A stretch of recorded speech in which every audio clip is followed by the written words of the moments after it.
What's up guys, my name's Petey from Charlie and so I'm starting a new series on my channel which will hit your sub boxes every Monday called Q&A Monday. Now essentially I'm going to be answering some of the most popular questions I see related to the Call of Duty franchise and the Call of Duty games in general, and giving you the most legit information I can come across in each answer. Now obviously my channel is primarily focused on Call of Duty, but hopefully as time goes on I can expand into more unrelated topics and answer more of your questions in general, kind of like a chill Q&A covering a load of subjects in one video. So you're probably wondering, PT, how can I submit a question for you to answer? Well, you have two options here. The first being is just to leave a comment in the comment section below in each Q&A Monday episode. I'll then sort through them and try and pick the best questions and cover them in the next Monday's video.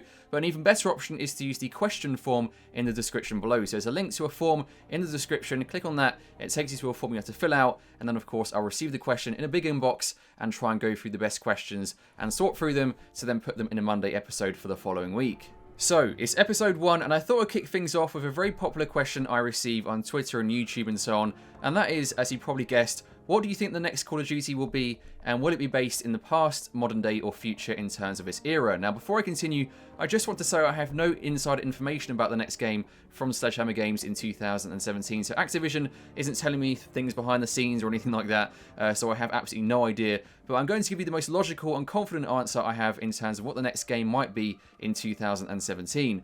So I'm pretty confident the next game from Sledgehammer Games in 2017 will not be based in the future, and I don't think it'll be based in modern times either. I'm thinking more between the 1950s and the 1970s, so the Vietnam War or the Cold War time period like we saw in Black Ops 1. Now I know quite a few people are thinking it will be Advanced Warfare 2, or they'd like to see Advanced Warfare 2 in 2017, but I'm very confident that won't be happening full stop. So the overall sentiment towards Advanced Warfare as a series isn't very positive within the Call of Duty community, and just the word advanced by itself would suggest it has some kind of futuristic element to it, or futuristic technology involved, especially since Activision loves to use the words advanced movement when they talk about the movement mechanics within the latest games in the Call of Duty franchise, or boost jumping as we all know in terms of the latest movement mechanics we've had in Black Ops 3, Infinite Warfare, Advanced Warfare and so on also. So honestly, I think they've scrapped Advanced Warfare as a series, and I don't think we'll ever see a second installment full stop. Now, Sledgehammer Games are currently in the best position of any studio to give us something completely different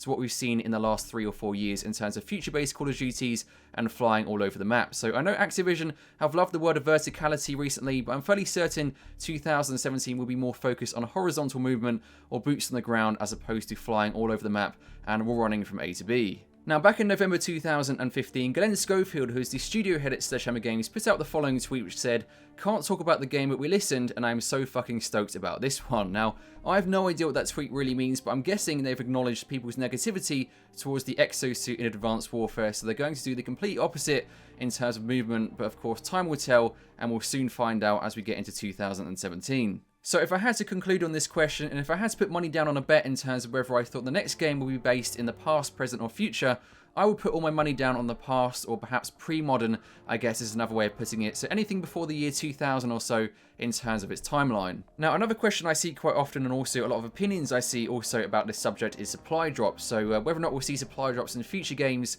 and how they impact the games. So firstly, yes, I think supply drops are definitely here to stay, and they won't be going anywhere anytime soon. And even if they were to disappear for some reason or another, they'll just replace supply drops with a different system that serves the very same purpose. So supply drops in themselves generate far too much money for Activision for them to even consider the idea of getting rid of them. So supply drops are definitely here to stay in future Call of Duty games. Perhaps they'll change the formula slightly, but there will always be some kind of supply drop system in future titles simply because they generate so much money.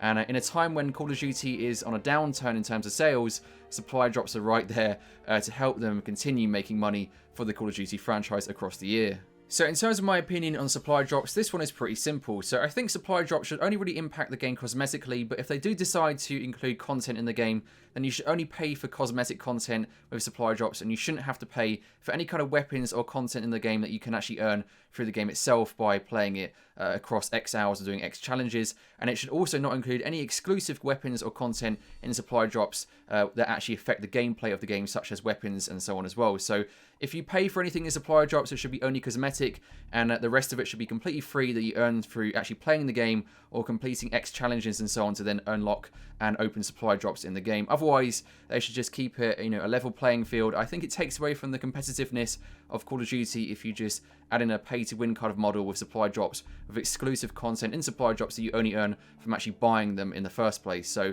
as long as they just use the mentality of having it whereby if people want to get, let's say, cosmetic items early, like exclusive camos, then perhaps if they want to pay for that, they can, because it's their choice. But if it comes to weapons and so on that are exclusive to the game through supply drops and you have to pay for them, that to me is a very bad idea. So that's the end of my discussion about supply drops, and of course that is the last question I'll cover in this video, because I want to hear more questions from you guys. You are in total control of what questions I answer next week and next Monday's episode of Q&A Monday.